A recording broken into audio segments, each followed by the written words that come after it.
Hello and welcome to another episode of No Such Thing as a Fish presents International Factball, brought to you by the QI Elves in association with visitengland.com. My name's Andy and I'm here with three of the QI Elves. They are in no particular order, Anna, James and Anne. And today's match is a humdinger. It's going to be Italy versus Switzerland.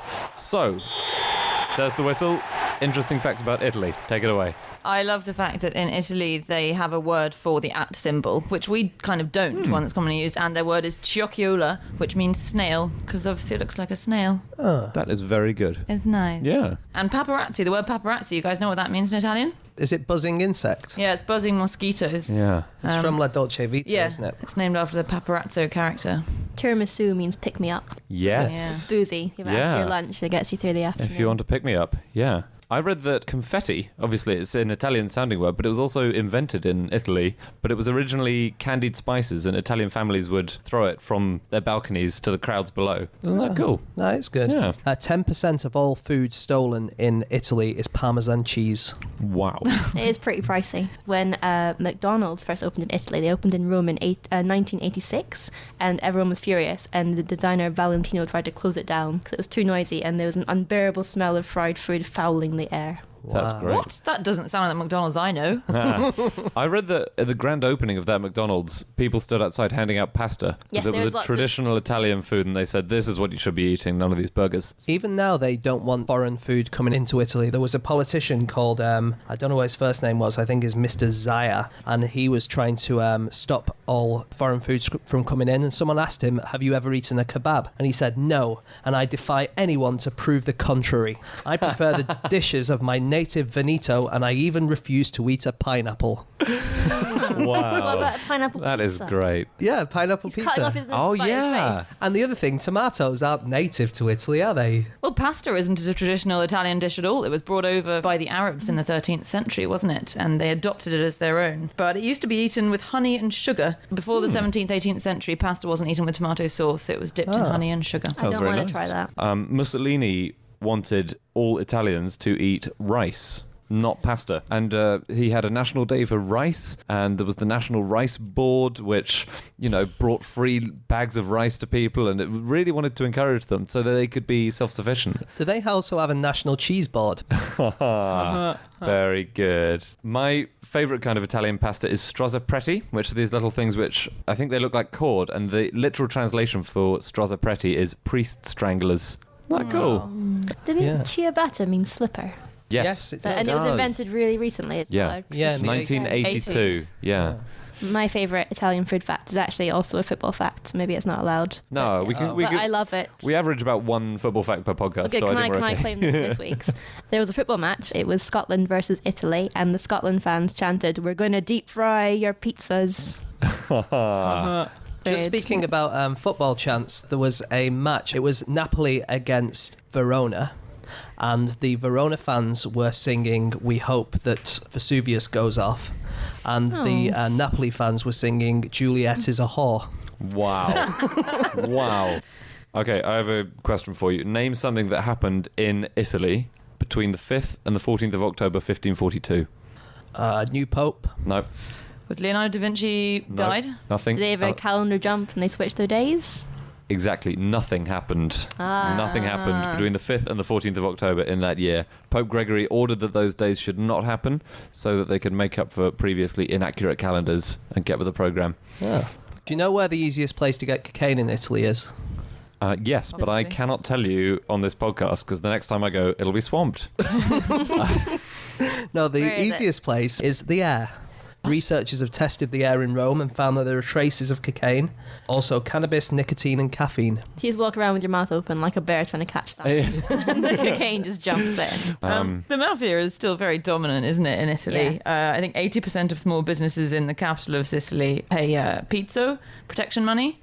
80%? 80% is a lot, isn't it? Across the whole of southern Italy, the mafia makes more than 20 billion a year through extortion. Whoa. And Corleone, so Corleone, the town in Sicily, has got a petition to change its name because of the negative connotations. Something really? nicer. Yeah. Speaking of the mafia, did you hear the terrible thing that they did last year? They kidnapped the world's smallest pony. Oh, Not put it in someone's bed? that is too far. They put it in a very small bed. Yeah. It was a 63 centimetre tall animal named Charlie, and he was taken from his stall in Città del Castello. Did they get him back? I'm not sure, actually. I couldn't find... If anyone knows what happened to Charlie, you can call this number. Charlie, if you're out there, we're not angry. Okay, just come back. We're just disappointed. Okay, that means that at halftime it's time for our mid-match quiz brought to you by visitengland.com. We've got 3 questions relating in some way or another to England. So who would like to go first? I have one. Yeah, Anne. I had a brilliant time a few weekends ago. I went to Cadbury World in Birmingham and they had lots of great information, and they had a bit about how the Mayans used cocoa beans as currency. They didn't have coins. So it cost 2 cocoa beans for a pumpkin, but how many for a rabbit? Okay, answers on a postcard. James? Okay, my question is, in Old Cheshire, what did they mean when they said sparrow farts? Okay. Do they mean the farts of sparrows? Maybe you'll have to tune in to find out. I'm going to be here. Oh, yeah. Anna? So, during World War II, for what did MI6 use human semen? Oh, I thought it was mostly the Navy who used semen. Very good. Okay, so that's the halftime quiz over. We will give away the answers at the end. And now it's time for the second half of the match, which is Switzerland. Every year they have an annual Santa Claus World Championship called Clow Wow. Is this how Santa Claus is selected?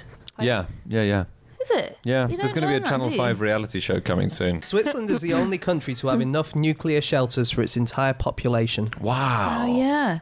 You can't name your child pineapple or banana or fairy tale or whatever it is that everyone who's famous these days names their children if you're in Switzerland, because you have to choose from an approved list of baby names.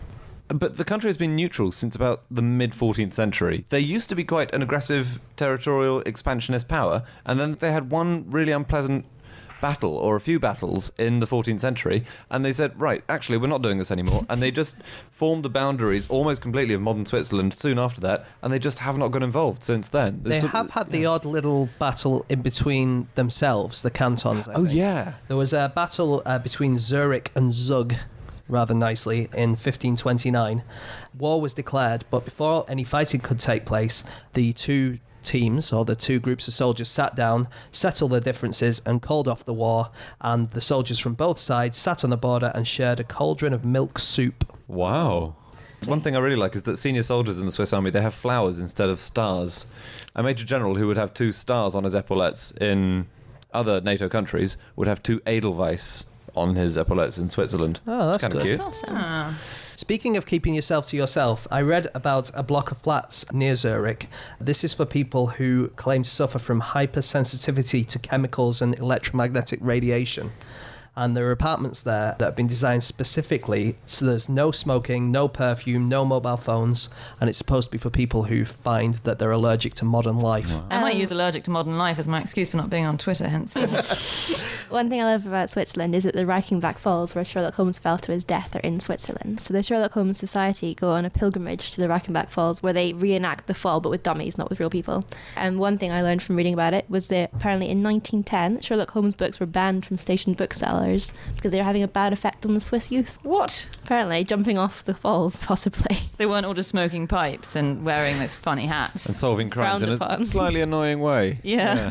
So Switzerland was where Arthur Conan Doyle popularised skiing. I think he discovered it on holiday in Norway, and then he was in Switzerland and he looked around and thought, look, mountains, snow, I know what I'm going to do here. And he found 2 other people in Switzerland that ski, but they could only ski by night because they were mocked so mercilessly by the Swiss masses for doing such a weird thing. But then Conan Doyle was a big popular guy and he started doing it and it caught Yeah, on. skiing by night doesn't sound particularly safe, does it? No, I guess that's why people mock them. Maybe that's where the very brightly coloured ski wear began. Yeah.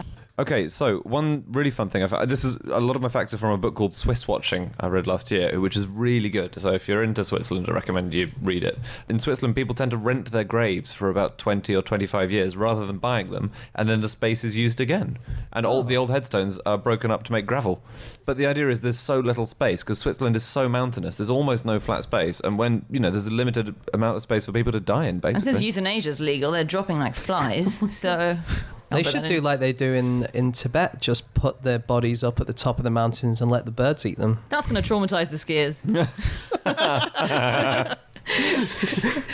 A Swiss celebrity is a 6-legged calf called Lily, who I would urge everyone to look up because she is Wow, cute. Lily the calf. Cool. Yeah, it's so weird. Just 2 extra legs hanging off her back. And she's a celebrity, you say? Yeah, they don't have a lot going for them in the celebrity world. Like, which program does she host? I think she hosts the 10 o'clock news. Oh, really? Yeah. Either they don't have many celebrities, or they've got so many that literally even a 6-legged cow can achieve fame. All right, Andy, just I'm a jealous. celebrity, get these legs off me. For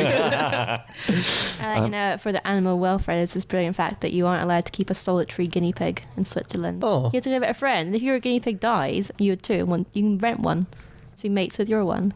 We're coming up to full time now, so any extra facts that you want to get them in now. In 1474, a rooster in Switzerland was prosecuted by law in the city of Basel for laying an egg.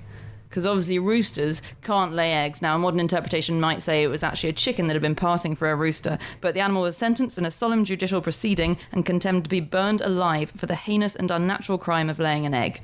The execution took place, according to eyewitness accounts, with as great solemnity as it would have been observed in consigning a heretic to the flames, and was witnessed by an immense crowd of townsmen and peasants. It was witnessed by a great number of peasants who were cooking vegetables at the same time. Gravy. Preparing a white wine sauce. That's the final whistle. So now it's time for the answers to our mid-match quiz, brought to you by visitengland.com. Anne, your question was first. So my question was, the Mayans used cocoa beans as currency, so they didn't have coins, and it took two cocoa beans for a pumpkin. How many for a rabbit? And it'll be 10 cocoa beans to buy a rabbit. Although legally, in the Mayan culture, I think you had to buy 2 rabbits by law. So actually 20. So it's always costing you 20. Yeah. Wow, great fact from Yeah. Cadbury's World. Cadbury World, excellent place. James? My question was, in Old Cheshire, what did the word sparrow farts mean? And it meant very early in the morning. Ah. Yeah, you would be up with the sparrow farts. Nice. Anna? My question was, in World War II, what did MI6 use human semen for? And they used it, well, I guess one of the functions it had was to be used as invisible ink for transmitting Is that so? letters. Yes, it is Wow. so. God, Ian Fleming didn't write that up in the James Bond books, did he? Bond dipped his quill into the inkwell. Okay, there are your answers, and if you'd like to win a load of QI goodies, we've got lots of things which we are giving away via the visitengland.com website, so check that out and you can see what there is for you to win there. So, at the end of the match, I'm going to give the arbitrary job of picking a winner to Anna. Anna, who wins? I am going to go with Switzerland, because don't want my bank account being shut down. Excellent. Okay, that's everything from today. We hope you've enjoyed listening. If you'd like to get hold of any of us, you can do so on Twitter. Anne is on... I'm Miller_Anne. James is At egg-shaped. I'm at Andrew Hunter M. Anna, still not on Twitter, but if you want... If you want, you can tweet at Wikipedia, and I'll reply to you there. Okay.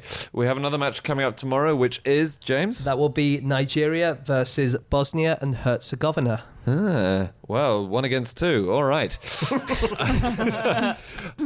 Hope you've enjoyed listening. Thanks very much, and tune in for another one of these tomorrow. Goodbye.